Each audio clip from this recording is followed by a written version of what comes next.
أعوذ بالله من الشيطان الرجيم. بسم الله الرحمن الرحيم. الحمد لله رب العالمين، والصلاة والسلام على أشرف الأنبياء والمرسلين سيدنا محمد صلى الله عليه وسلم. بعد, ndugu yangu mtazamaji unanifuatilia kupitia channel hii ya Jureej Mo Ruhaniyati, leo inshallah tutaweza kuzungumza kuhusiana na tiba ya ugonjwa wa HIV. Ndugu yangu,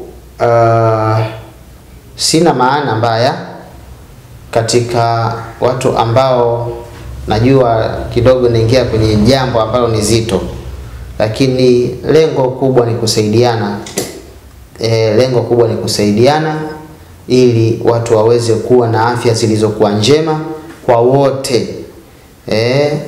Wanadamu wa kawaida, wa hali ya chini, wa hali ya juu, sote sisi ni viumbe wa Mungu na tunataraji kuishi katika maisha ambayo yaliokuwa mazuri. Alhamdulillah, amani ikiwa ipo katika nchi yetu, basi tunamuomba Mwenyezi Mungu pia atupe amani katika miili yetu, yani bimaana atuepushe na maradhi yale ambayo yaliokuwa makubwa ya kutupelekea sisi kuangamia kwa namna moja au nyingine. Ndugu yangu, radhi hii au maradhi haya ni maradhi makubwa mno, lakini nataka nikupe faraja ya kuwa hakika kwa Allah tabaraka wa taala hakuna kinachoshindikana, ila tatizo ni moja tu. Ikiwa ukajigundua umepata mtihani wa maradhi haya, basi usihangaike tena. Usiwe ni mwenye kuhangaika, mara umeenda huku, umetafuta huyu, unaeneza.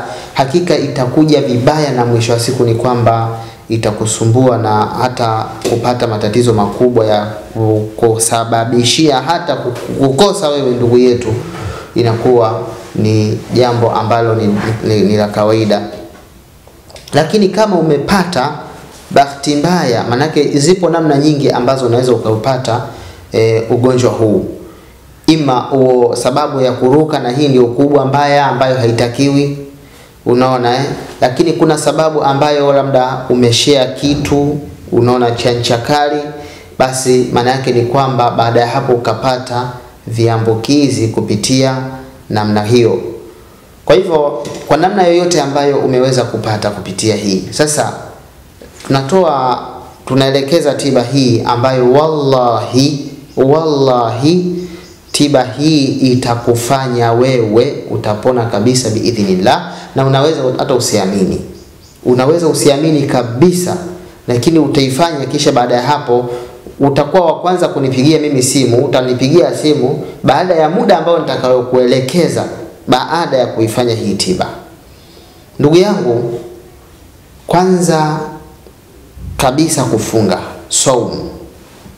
saumu ni tiba kubwa sana kuliko unavyofikiria, na ndio maana hata viongozi wetu, lakini Mungu wetu kwa imani zetu, basi imani zetu ni kwamba zinatufanya sisi tunakuwa ni wenye kufunga. Yani imani zetu kupitia viongozi wetu, mitume wetu na Mungu wetu, unaona ametujalia, ametufanya Mungu wetu sisi tuwe ni wenye kufunga, na mitume wetu wakatusisitiza hilo. Kwa kufunga kuna maana ni kubwa, na wewe mfungaji lazima utambue kwamba unafunga kwa sababu gani. Kwanza unafunga ni kwa ajili ya amri moja, lakini pia sio kufunga tu kwa ajili ya amri. Ikiwa imekuja amri juu ya hilo jambo ambalo wewe unatakiwa ulifanye, basi lina faida licha ya amri tu. Mungu sio kwamba ni kama serikali ilivyo.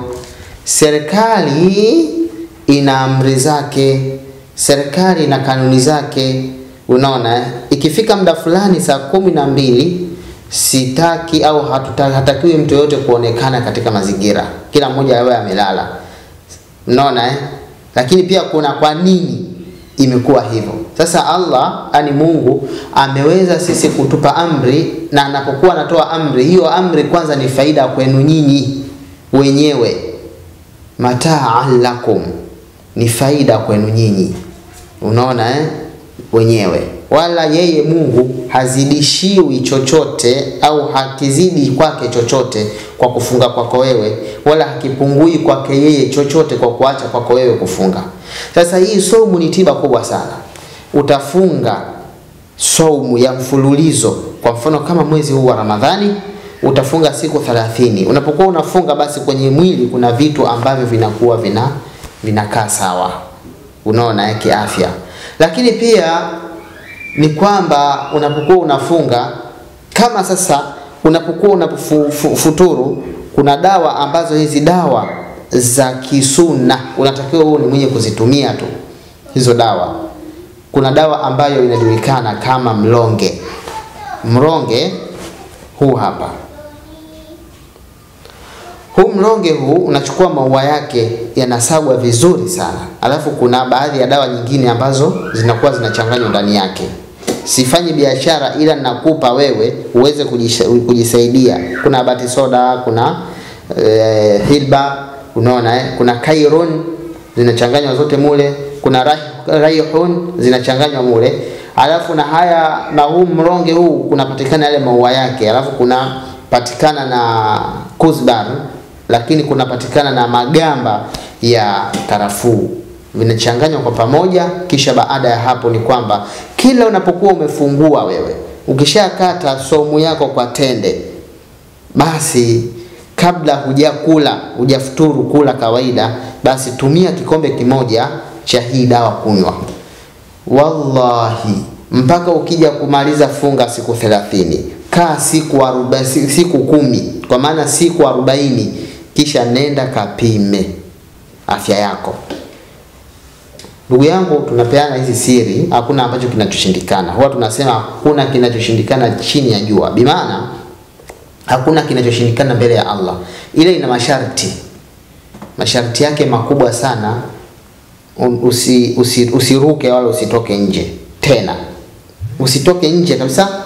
Alafu tubia, kwa ni mwenye kutubia kwa maana ya kwamba azimia wewe kutoka nje. Ukitoka tu, hiyo ndio mwiko wake. Kila kitu kina mwiko sio mwiko wa kusongea, yani mwiko kwa maana utaratibu, masharti ndio mwiko. Sisi huwa wa Afrika tuna miko yetu maalum.